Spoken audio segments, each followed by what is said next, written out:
Maturity இல்லாம பேசுறாரு. ஏன் அப்படித்தானே சொல்றீங்க? நீங்க அப்படித்தானே சொல்லி ஆகணும். ஏன்னா அவர் சொல்ற கேள்விக்கு நேரடியா உங்களால பதில் சொல்ல முடியலையே. இந்து மதம் அஹிம்சையை போதிக்கிறதா, வன்முறையை தூண்டுகிறதான்னு கேட்டா ஒரு பிரதமர் என்ன சொல்லணும்? நான் இந்து மதத்தை கரைச்சு குடிச்சிட்டேன், நாங்கள் இந்து மத அரசியல் தான் பண்றோம், அதுல அஹிம்சை தான் சொல்லப்பட்டிருக்கு, ஏன் சொல்ல மாட்டீங்க?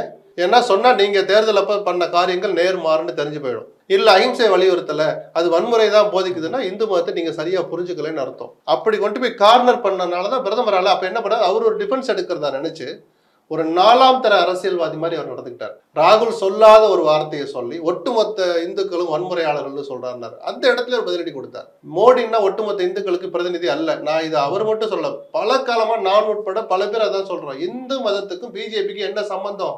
அரசியல் வேற, மதம் வேற. பிஜேபிக்கு வேணா இந்து மதம் தேவையா இருக்கலாம், இந்து மதத்துக்கு பிஜேபி அவசியம் அல்ல. RSS சொன்னா இந்த ஒட்டுமொத்த இந்துக்களையும் பிரதிபலிப்பது அல்ல, பிஜேபின்னா ஒட்டுமொத்த இந்துக்களையும் பிரதிபலிப்பது அல்ல, மோடின்னு சொன்னா ஒட்டுமொத்த இந்தியர்களின் பிரதிநிதி அல்லன்னு அந்த இடத்துல ஒரு மூக்க உடைச்சார்.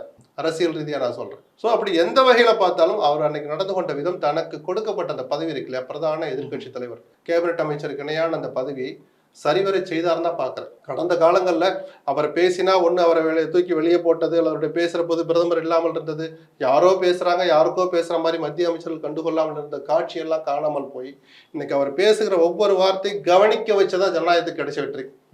நீங்க ராகுல் காந்தியை தூத்துங்க, மோடி அவர் தூத்துட்டு அதெல்லாம் வேற. ஒரு எதிர்கட்சி பேசுற போது ஆளுங்கட்சி காது கொடுத்து கேட்கணும், பதில் சொல்ல கடமைப்பட்டவர்னு நிரூபிச்ச காட்சியை தான் நம்ம நேற்று முன்தினெல்லாம் பார்த்தோம். வரவேற்க தகுந்த மாற்றம் அது.